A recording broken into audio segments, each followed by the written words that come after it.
Halo, saya Sabit Huraira. Pada Android ada beberapa dependensi yang bisa memudahkan kita untuk melakukan proses yang berkaitan dengan AI. Salah satu contohnya adalah ML-Kit yang akan kita bahas pada tutorial kali ini. Jadi ML-Kit ini sebenarnya merupakan sebuah dependensi yang bisa dibilang simple, tapi beberapa hal yang bisa dilakukan oleh dia itu biasanya kita gunakan dalam banyak kasus. Nah, di sini kita akan coba bikin sebuah aplikasi translator dengan menggunakan ML-Kit. Jadi di sini saya udah bikin sebuah halaman fragment baru, halamannya simple, ada edit text, ada tombol, dan ketika diklik translate nanti dia akan nampilin hasil translate-nya di sini. Cuman gitu aja. Nah, sekarang kita akan bikin fitur translate-nya. Jadi fragment-nya udah saya bikin segala macam, udah ada binding-nya. Yang pertama, tampilannya juga udah oke, udah nggak ada perubahan. Jadi yang pertama kita akan bikin dependensinya. Kita tambahin dependensinya di sini dengan cara nah ini, jadi kita tambahkan implementation com Google ML Kit Translate 17.2. Jadi ini versi terakhirnya aja. Jangan lupa di synchronize. Kemudian kalian juga jangan lupa untuk memastikan permission internetnya udah di-okein ya. Karena apa? Karena pada awal prosesnya nanti ML-Kit ini akan download model. Tapi setelahnya kalian nggak akan download model lagi. Jadi sebenarnya kita nanti akan diminta untuk download engine atau model yang mau untuk translate-nya itu di proses awalnya. Nah, setelah itu kalian nggak perlu lagi download, jadi prosesnya akan berjalan dengan cepat karena model atau engine-nya udah tersimpan di dalam komputer lokal kita. Handphone lokal kita. Oke ya. Nah, kita udah aktifin dependensinya. Nah, sekarang kita akan masuk ke dalam logiknya. Jadi di sini kita akan bikin sebuah function baru dengan nama translate. Ini ya, jadi translate dengan parameter sekian. Hal pertama yang kita lakukan adalah, jadi tadi itu ada sebuah indikator di sini ya. Nah ini, jadi ini indikatornya kita gunain ketika proses translate berjalan. Nanti ada indikator yang berputar dan setelah udah sukses nanti indikatornya akan hilang lagi gitu. Kalau udah selesai prosesnya indikatornya nggak kelihatan lagi. Jadi itu kayak progress bar-nya. Jadi ketika kita mengklik proses translate, kita akan minta untuk menampilkan indikatornya. Jadi visibility-nya kita set. Oke ya.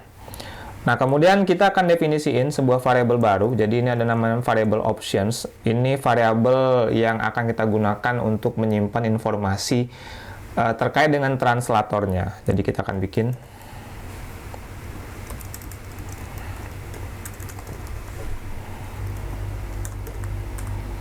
seperti ini. Jadi ini prosesnya secara default kita nanti akan otomatis nyimpen sebuah proses translator option dengan source language-nya dari bahasa Inggris, kemudian targetnya dari bahasa Indonesia. Jadi nanti yang akan kita translate itu cuman bahasa Inggris ke bahasa Indonesia aja. Kita nggak nyimpen informasi deteksi bahasa otomatis dan lain sebagainya.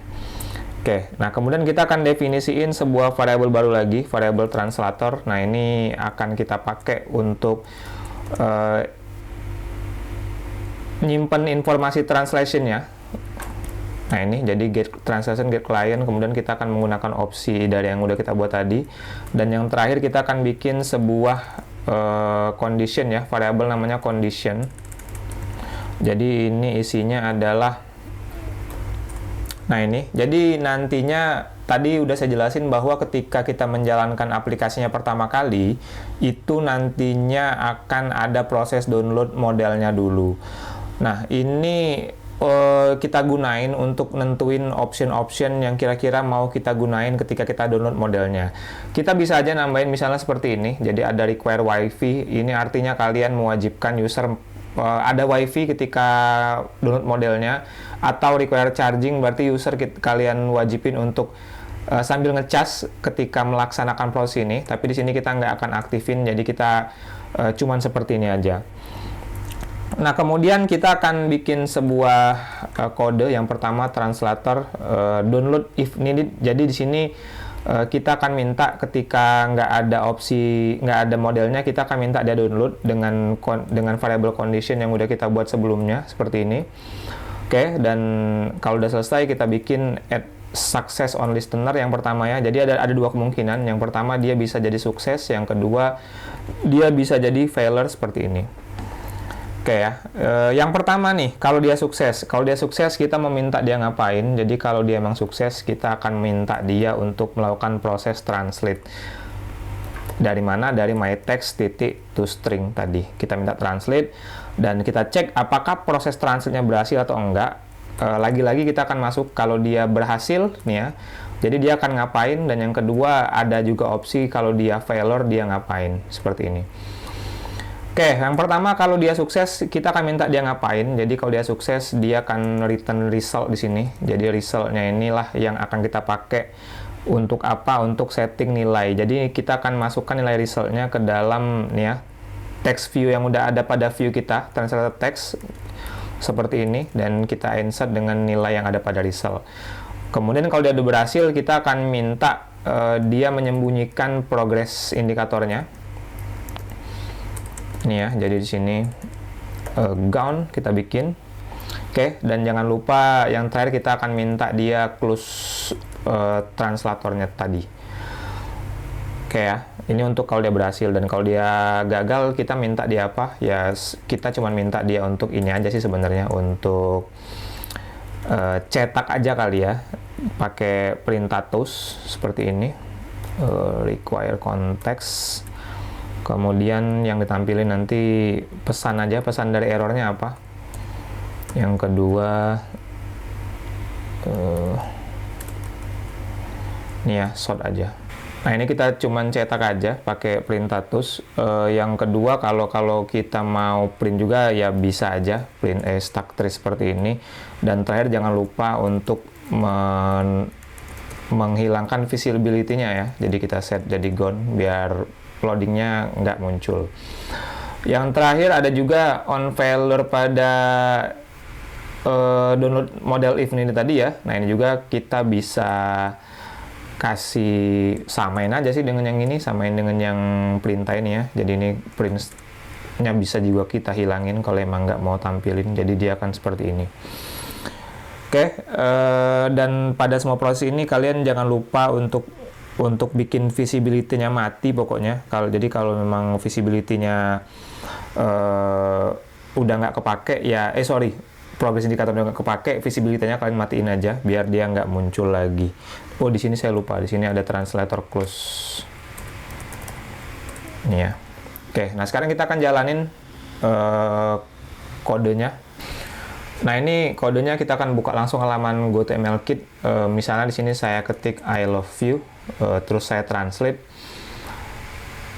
Nah yang perlu kalian ketahui bahwa pada proses kita belum masukin kode untuk jalanin translate-nya ya. Jadi di sini saya lupa masukin. Jadi kapan proses function translate ini kita panggil? Jadi kita akan panggil pada saat proses binding translate button set on click listener. Nah di sini. Jadi kalau ini diklik berarti kita akan panggil function translate dan dia akan mengambil teks dari edit text input tadi, text titik to string seperti ini. Oke ya, kita akan running ulang. Kita masuk ke sini, kemudian kita ketik misalnya I love you di sini. Saya translate ya. Nah ini progress loadingnya udah berjalan. Tapi yang perlu kalian ketahui bahwa pada proses pertama dia biasanya akan butuh waktu yang lebih lama dari biasanya karena dia ada proses download model terlebih dahulu. Tapi setelah itu dia nggak akan lama lagi karena modelnya udah masuk ke dalam local device kalian. Ini udah muncul contohnya, misalnya I love you. Tapi kita akan coba dengan kalimat yang agak lebih ribet dikit ya. Misalnya did you love me or you just want to play my heart misalnya. Ini pujangga banget ya. Saya juga nggak tahu nih secara Inggris benar apa enggak ini Inggris saya. Nah jadi ini artinya misalnya ya, apakah kamu mencintaiku atau Anda hanya ingin bermain dengan hati saya. Nah yang perlu kalian ketahui bahwa engine translate pada ML-Kit ini sebenarnya kalau untuk kalimat yang ribet-ribet banget atau terlalu kompleks hasilnya kadang-kadang nggak memuaskan. Jadi ini kalau kalian coba di Google Translate hasilnya biasanya lebih bagus. Misalnya, or you just want to play with my heart ini, apakah kamu ingin mempermainkan hati saya, misalnya ya, kalau di Google Translate. Tapi kalau di ML-Kit ini memang cara dia translate lebih kepada kata per kata, jadi belum terlalu cantik untuk masalah yang sampai level kalimat yang kompleks. Jadi kalau kalian emang mau pakai translate dengan ML-Kit, ini menurut saya sih mungkin kalian bisa pilih untuk case-case di mana yang mau kalian translate itu nggak terlalu kompleks sekali. Jadi itu bisa jadi pilihan kalian. Nah, untuk translate yang lebih kompleks, bisa menggunakan engine lain, misalnya ada TensorFlow ya dari Google juga, dan lain sebagainya. Kan bisa coba-coba cek.